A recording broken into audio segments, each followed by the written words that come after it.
Berapa? Sudah? Assalamualaikum warahmatullahi wabarakatuh. Waalaikumsalam warahmatullahi wabarakatuh. Oke, teman-teman, kita ketemu lagi tentunya dengan mata kuliah yang berbeda, mata kuliah lembaga perekonomian umat seperti biasa. Di pertemuan pertama dan kedua itu kita melakukan kontrak belajar. Ya, nanti pertemuan pertama ini saya gabung dengan pertemuan kedua. Pertemuan keduanya itu akan membahas tentang pendahuluan. Nanti lembaga perekonomian umat ini materinya apa aja yang dibahas. Nanti akan tertuang di dalam RPS. RPS-nya sudah saya buat, teman-teman. Tinggal teman-teman baca. Kalau sudah dibaca, dipahami dengan baik-baik, ya. Jadi tugasnya teman-teman seperti apa itu sudah tertuang dalam RPS. Bahkan nilainya itu sudah ada di sini semua. Jadi nilai tugasnya seperti apa, nilai UAS-nya seperti apa, nilai UTS-nya seperti apa, format resumenya seperti apa, format makalahnya juga seperti apa. Itu sudah tertuang di dalam RPS. Hanya saja tinggal kita sepakati bareng-bareng, tapi tentunya teman-teman akan sepakati karena pada dasarnya ya sudah menjadi kewajiban kita bersama agar perkuliahan ke depannya itu berjalan sesuai dengan ya aturan yang ada di Fakultas Syariat Universitas Islam Negeri Mataram. Nah, untuk deskripsi mata kuliahnya tentunya juga sudah ada di RPS. Jadi mulai dari materinya, kajiannya, tujuannya kenapa ditetapkan seperti ini agar mata kuliah lembaga perekonomian umat dan penjelasannya teman-teman nanti ketika presentasi itu tidak keluar dari apa? Dari pembahasan. Jadi tidak kemana-mana. Jadi fokus kepada mata kuliah kita lembaga perekonomian umat atau fokus pada pembahasannya. Jadi ada beberapa pembahasan, nanti ada sub besarnya. Ya pada dasarnya kita nantinya akan membahas lembaga-lembaga perekonomian umat yang secara tidak langsung berhubungan langsung dengan prodinya teman-teman, prodi hukum ekonomi syariah. Jadi modelnya seperti itu. Nah, jadi untuk RPS-nya nanti saya akan share di grup, teman-teman baca untuk pertemuan pertama dan kedua karena ini saya gabung, itu saya sendiri yang akan menjelaskan. Setelah itu nanti setelah saya menjelaskan, teman-teman nanti di rumah tinggal membuat resume dari hasil penjelasan saya hari ini. Seperti yang saya bilang, formatnya sudah lengkap di RPS. Jadi format resumenya berapa, terus yang kedua jumlah halamannya berapa, pola penilaiannya seperti apa aja, teman-teman nanti bisa menyesuaikan di rencana pembelajaran semester. Oke, nanti ini bisa dipahami. Untuk pertemuan pertama saat ini tadi sudah kita kontrak perkuliahan. Tentunya kontrak perkuliahannya RPS-nya sudah saya sampaikan di dalam kelas. Kita mengikuti pedoman di Universitas Islam Negeri Mataram. Tentunya teman-teman jangan sampai telat, pada intinya seperti itu. Ya kalau telat malah nanti tidak mendapatkan materinya. Ya kalau bisa tepat waktu, jangan sampai telat. Ya minimal paling telat 10 atau 15 menit lah. Mungkin nanti ada kendala di lapangan dan lain sebagainya. Tetapi usahakan jangan sampai telat. Itu yang saya harus sampaikan ke teman-teman. Nah, terkait dengan kontrak belajar yang lain seperti yang saya ucapkan di awal, silahkan dicek di rencana pembelajaran semester. Nah, untuk setelah kita kontrak, ini akan kita bahas terkait dengan pendahuluan lembaga perekonomian umat. Dan itu materinya sudah saya siapkan dalam bentuk PowerPoint. Jadi ini saya tunjukkan. Nah, oke. Jadi ini materi pertamanya, lembaga perekonomian umat. Sebenarnya lembaga perekonomian umat itu apa sebenarnya? Jadi di sini akan saya jelaskan secara jelas. Jadi lembaga perekonomian umat itu seperti teman-teman lihat pada gambar ini, teman-teman. Ya, teman-teman keluar udah pasti lihat ada Bank Syariah, Bank Negara Indonesia, ada Bank NDB, bahkan teman-teman sering datang ke sana, ya. Tetapi karena lembaga perekonomian umat, ya, umat itu selalu identik dengan syariah Islam. Otomatis ya yang kita bahas nanti ya fokusnya pada lembaga-lembaga yang sudah pasti menjalankan prinsip syariah. Yang ada perbandingannya juga pasti, tetap kita bandingkan bagaimana sih lembaga perekonomian umat dan bagaimana lembaga perekonomian konvensional, atau bagaimana modelnya bank syariah dan bedanya dengan Bank Negara Indonesia itu kayak gimana. Padahal di awalnya sama-sama katanya bank, Pak. Ya, yang penting bukan bank toyib intinya. Di awalnya sama-sama bank. Jadi sebenarnya bank itu apa, Pak? Tadi kan teman-teman akan pertanyaan seperti itu. Ya ketika bank syariah, Bank Negara Indonesia, otomatis pemikiran saya kan sama aja, Pak. Tidak ada bedanya, yaitu pemikirannya teman-teman. Ya. Nah, kalau teman-teman lihat seperti ini, ya otomatis bayangannya teman-teman, ya ini lembaga. Oh, lembaga itu, Pak, ya sudah ada wujudnya, terus dia sudah ada pekerjaannya dan lain sebagainya, ada tujuannya, ada visinya dan lain sebagainya. Otomatis teman-teman akan menyimpulkan seperti itu. Jadi ini lembaga deh. Nah, kalau menurut ini bahasa Inggrisnya lembaga itu apa? Institution. Itu kan ada juga institusi kan yang di Inggris yang di Indonesia kan. Jadi diartikan lembaga kalau dalam bahasa Inggrisnya institution. Kalau menurut Pak Jalil, Pak Haji siapa ini? Ini biasa yang selalu menasihati Pak Jarwo. Ketika Jarwo itu melakukan kesalahannya, mereka yang menasihati. Kalau menurut Pak Ustadz itu peranata atau organisasi. Jadi ya sudah, itu lembaga berarti ada institution, ada peranata atau organisasi. Nah kalau diterjemahkan seperti ini teman-teman, organisasi sosial yang memiliki tujuan, setelah itu sasaran, yang memiliki visi dan visi yang sama. Terus apa? Untuk mengelola suatu usaha sosial tertentu secara masyarakat. Jelas berarti dia punya visi, ketika dia memiliki tujuan dan visi dan misi, kita bisa sebut sebagai lembaga. Tetapi ingat yang saya garis bawah, yang saya merahin itu organisasi sosial. Ya kayak lembaga bank, tujuannya didirikan bank itu pada dasarnya apa? Pada dasarnya untuk membantu masyarakat. Ketika dia mungkin agak takut nyimpan uangnya di rumah, ya sudah hadirlah lembaga bank yang tentunya bisa memberikan keamanan. Akhirnya datanglah teman-teman ke bank, amankan uang saya ini. Nanti di situ ada akadnya, ada perjanjiannya dan lain sebagainya. Atau ketika teman-teman butuh uang secara otomatis ketika butuh uang, bayangannya teman-teman di mana saya cari uang? Mau nyari keluarga sama-sama tidak ada, kan kayak gitu. Ke sana juga datang ke keluarga A, saya juga tidak punya uang. Ya Allah alam tidak punya atau nggak punya uang, ya kita harus pikiran positif deh. Jangan sampai pulang-pulang pokoknya dia bohong aja pada nah, itu jangan sampai berpikiran seperti itu deh.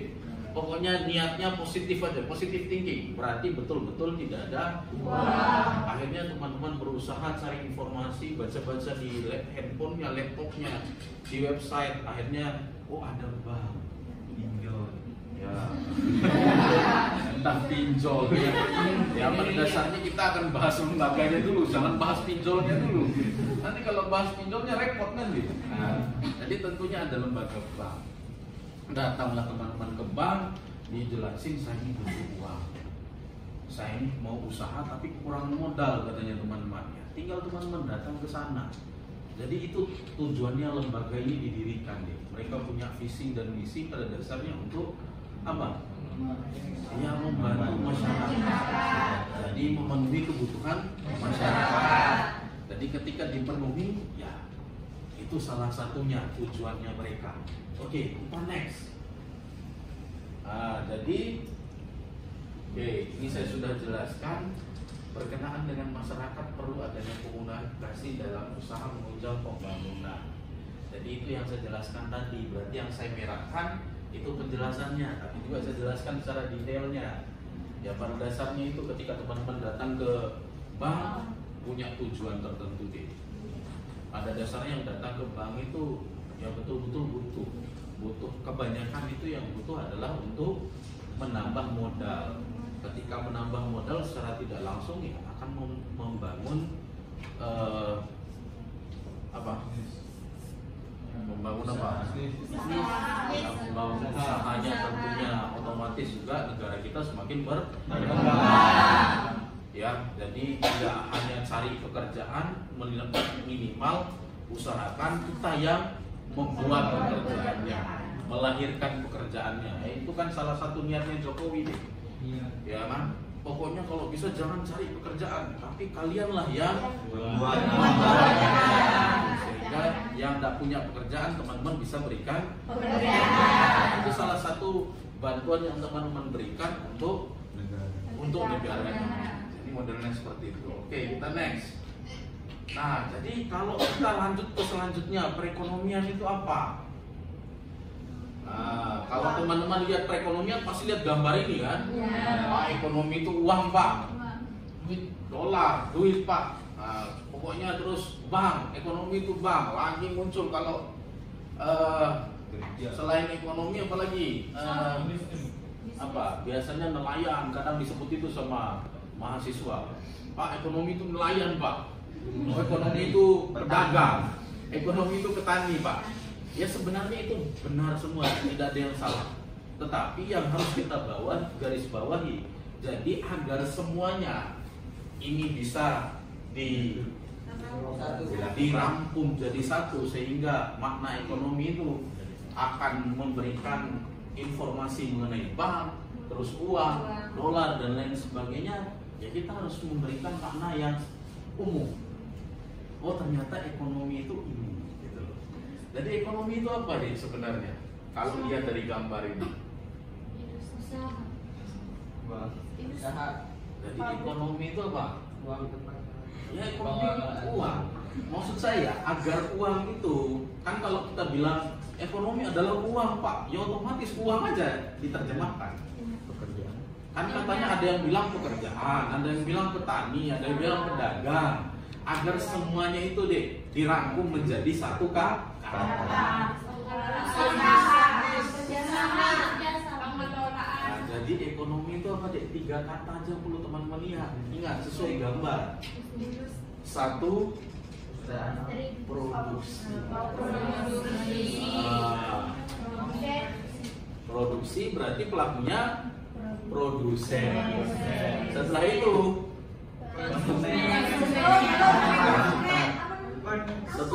distribusi. Nah, pelakunya distribusi. Setelah itu baru konsumen atau konsumsi. Jadi kegiatan ekonomi adalah kegiatan memproduksi, mendistribusikan, sama konsumsi. Udah paham dah? Itu aja deh. Berarti kegiatan ekonomi itu ada produksi, distribusi, konsumsi. Ya, jadi kayak gitu deh. Distribusi, produksi, distribusi, konsumsi. Ingat aja, itu kegiatan ekonomi. Jadi ekonomi itu tidak keluar dari itu. 3 yang tadi. Memproduksikan barang, mendistribusikan, dan konsumsi. Tentunya yang diproduksi, yang distribusikan barang-barang yang dibutuhkan oleh masyarakat. Jangan kita produksi barang, Pak, saya mau produksi barang, Pak, tapi barang yang tidak pernah ada di dunia ini dan tidak dibutuhkan oleh masyarakat. Terus siapa yang akan beli nanti? Kan gitu. Justru tidak lagi ekonomi namanya. Kita menciptakan barang tetapi tidak dibutuhkan oleh masyarakat. Apalagi kan kita menciptakan sesuatu itu untuk kemaslahatan. Kemaslahatan umat. Semakin dia bermasalah bukan bermasalah gitu. Semakin dia bermasalah, maslahat untuk umat secara tidak langsung, ya itu akan betul-betul bermanfaat bagi manusia. Ya tidak hanya orang Muslim tentunya, melainkan non Muslim juga akan bisa memanfaatkan apa yang kita ciptakan. Jadi ini kegiatan ekonomi deh. Ketika dibahas produksi, distribusi, konsumsi, dia akan masuk ke bank, akan masuk ke keuangan, kan gitu. Tujuannya pada dasarnya produksi kan pada dasarnya satu, ya betul menciptakan deh. Tetapi kan setiap pelaku produsen ketika dia menciptakan sesuatu, ketika dia menyalurkan ke masyarakat secara tidak langsung ada timbal baliknya kan. Dalam bentuk apa? Ya uang tadi, keuntungan. Kan kayak gitu. Ya produksi, kegiatan produksi kan banyak. Ya. Masa teman-teman nggak tahu kalau kecilnya itu di rumahnya, coba lihat. Siapa yang melakukan produksi? Ibunya melakukan produksi, dia beli bahan kan?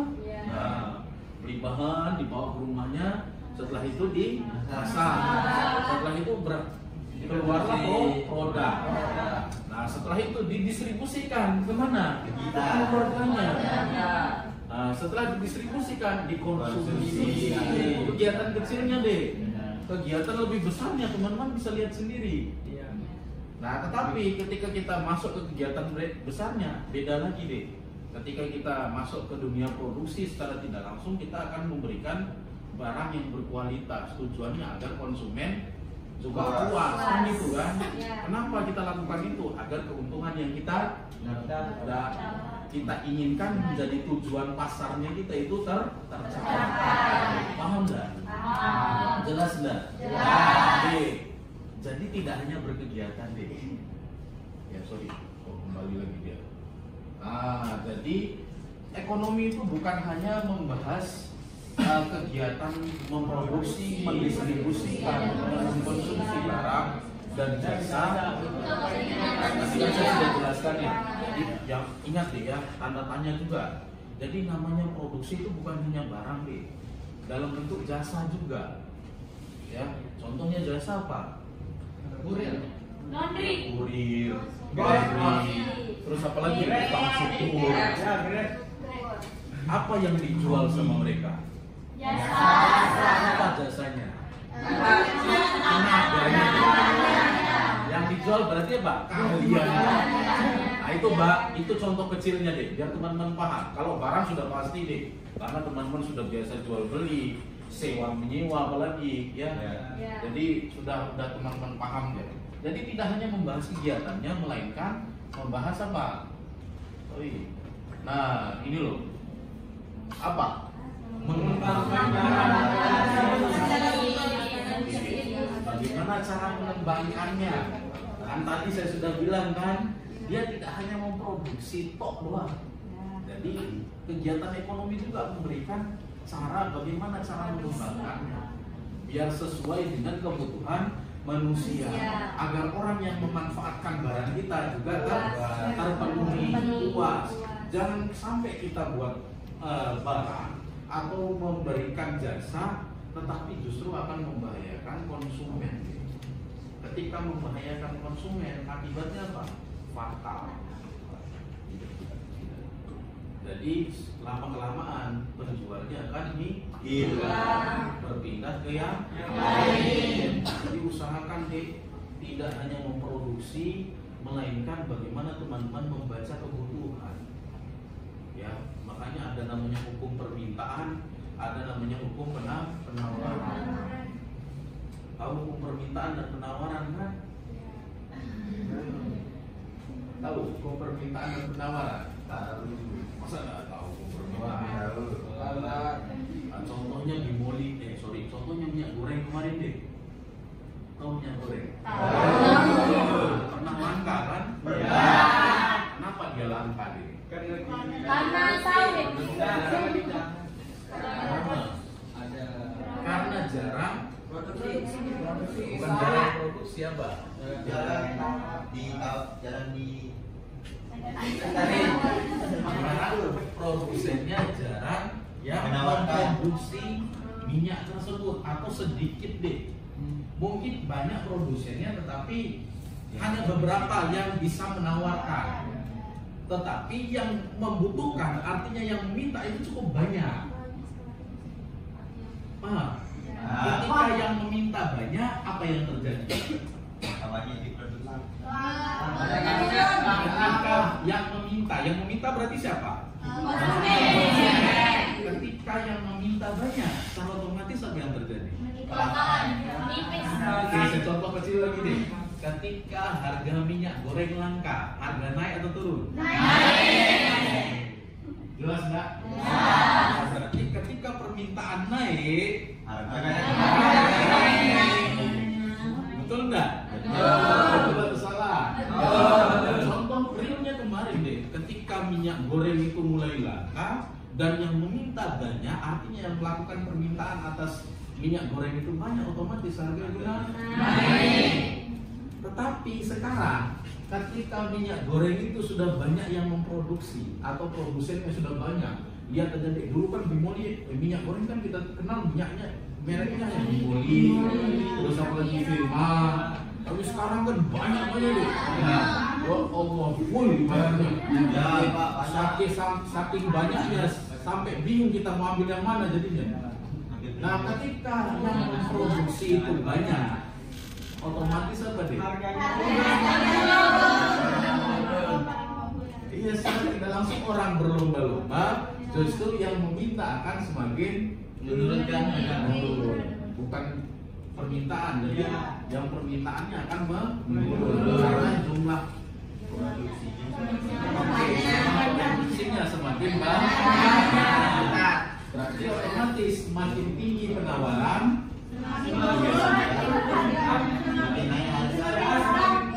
semakin tinggi yang menawarkan, apa yang terjadi deh? semakin rendah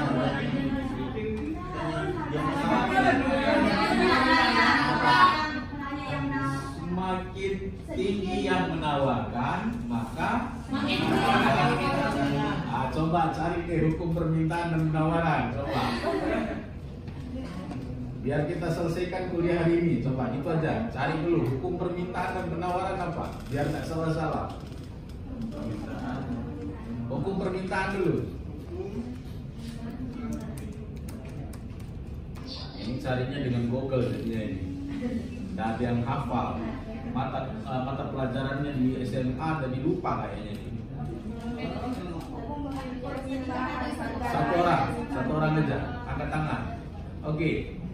Hukum permintaan, hukum naik, permintaan turun. Semakin tinggi harga suatu barang, semakin sedikit orang yang mau membelinya. Jelas? Semakin tinggi harga suatu barang, Semakin sedikit orang yang mau semakin sedikit orang yang mau membelinya. Jelas nggak nih? Tadi saya contohkan. Jelas ya? Berarti kalau semakin tinggi harga barang, maka yang minta itu semakin sedikit. Ya. Kebalikannya. Jelas kan? Jelas. Ya. Makanya kemarin minyak goreng naik, yang minta sedikit enggak? banyak. Harganya naik, yang minta sedikit. Karena apa? Ya banyak orang yang nggak sanggup beli. Ketika harganya naik, kenapa harganya naik? Karena yang memproduksi sedikit. Kamu pikirnya kayak gitu? Coba kalau hukum penawaran. Satu orang aja. Semakin tinggi harga suatu barang, semakin tinggi jumlah penawarannya. Semakin tinggi harga suatu barang, justru semakin tinggi yang menawarkan. Jelas enggak? Jelas. Ya ketika minyak goreng itu tinggi harganya deh, ya otomatis produsen yang lain pengen juga kan? Mumpung harganya naik ini loh. Sudahlah, saya cari aja bahan-bahan pembuat untuk minyak. Mumpung harganya naik, otomatis ketika harganya naik, produsen yang menawarkan itu akan semakin banyak. Jadi kayak gitu deh modelnya. Itulah hukum permintaan dan penawaran. Jadi kesimpulannya pada dasarnya deh harus seimbang. Ya, yang menawarkan juga standar, yang minta juga standar. Itulah keseimbangan pasar deh. Jadi itu ekonomi. Jadi jangan sampai salah kaprah. Jadi tinggal teman-teman contohkan aja. Contohnya pada saat minyak goreng kemarin deh. Ketika harga minyak semakin tinggi, maka yang menawarkan tinggi, justru yang minta itu semakin sedikit. Kenapa semakin sedikit? Karena ingat deh, mungkin hanya orang-orang yang pendapatan yang tinggi yang mampu beli minyak. tapi yang di bawah itu belum tentu mampu. Jadi modelnya seperti itu. Tetapi ketika semakin turun harga, yang terjadi apa? Ya, semakin banyak yang jadi kayak gitu deh modelnya. Banyak sedikit yang menawarkan. Ya sama kayak cabai deh. Ketika dia tinggi harganya, apa yang terjadi? Banyak orang yang menimbun. Padahal di dalam Islam penimbunan itu tidak dibenarkan. Bukan hanya di dalam Islam, di negara kita juga tidak dibenarkan. Ya, apalagi yang ditimbun itu adalah barang pokok yang sangat dibutuhkan oleh masyarakat. Boleh nggak penimbunan, Pak? Boleh, asal yang ditimbun itu untuk keperluan pribadi. Jangan sampai teman-teman nimbun untuk dijual kembali. Nah itu yang salah, apalagi itu yang sangat dibutuhkan oleh masyarakat kita. Jadi paham nggak? Ada yang bertanya? Sebelum saya akhiri. Penimbunan itu apa, Mas? Kalau penimbunan deh, jadi contohnya kayak gini, ya. Ketika contoh kecilnya ya, contoh realnya, ketika harga cabai naik, sudah ada kabar nih, harga cabai ini 2 hari ini akan naik. Banyak produsen banyak produsen atau distributor itu melakukan penimbunan. Tujuannya apa? Dia beli banyak-banyak cabai itu deh dengan harga yang murah. Dia timbun semuanya. Setelah itu ketika cabai itu mulai langka, itu dijual dengan harga mahal. Nah itu yang tidak dibenarkan. Contoh kedua lagi, contoh realnya pada saat apa? Bensin. Lihat yang antri itu kan. Nah itulah bagian dari hukum permintaan dan hukum penawaran. Gitu modelnya deh ekonomi itu. Jadi ketika ada kabar minyak itu naik, apa yang terjadi? Semakin banyak produsen deh yang mengejar untuk menjual bensin. Bahkan dia rela antri sepanjang-panjang Pertamina itu, asal dia dapat dan dia bisa jual dengan harga yang lebih tinggi. Otomatis keuntungannya akan lebih banyak. Kan dia beli dengan harga rendah, dia jual dengan harga tinggi. Tapi itu tidak dibenarkan deh di dalam Islam. Apalagi yang ditimbun itu adalah kebutuhan pokok. Ketika harga bensin naik kan apa yang terjadi? Semua barang naik. Iya, karena produsen itu akan memperhitungkan semua biaya transportasinya. Barangkali untuk mengolah bahan itu juga diperlukan apa? Bensin, mesin itu loh deh. Ya, barangkali dia ketika memproduksi barang perlu bensinnya, apalagi petani.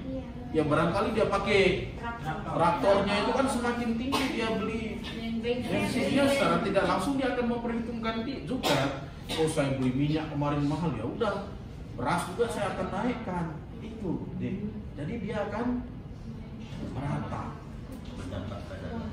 Jadi itulah kegiatan ekonomi deh, tidak akan keluar dari lingkarannya. Dia akan selalu berputar terus. Jadi kayak gitu. Paham? Paham. Jelas? Jelas. Ada yang belum jelas? Sudah. Oke deh, kita lanjutkan di pertemuan selanjutnya dengan materi, tentunya materi terkait dengan lembaga perekonomian umat, ya. Nanti teman-teman akan mempresentasikan secara langsung, nanti akan memberikan terkait juga video tutorial, ya contohnya gadai, ya atau mungkin pegadaian syariah, atau contoh di bank syariah itu seperti apa ketika mengajukan pembiayaan. Nanti teman-teman akan menunjukkan dalam bentuk slideshow.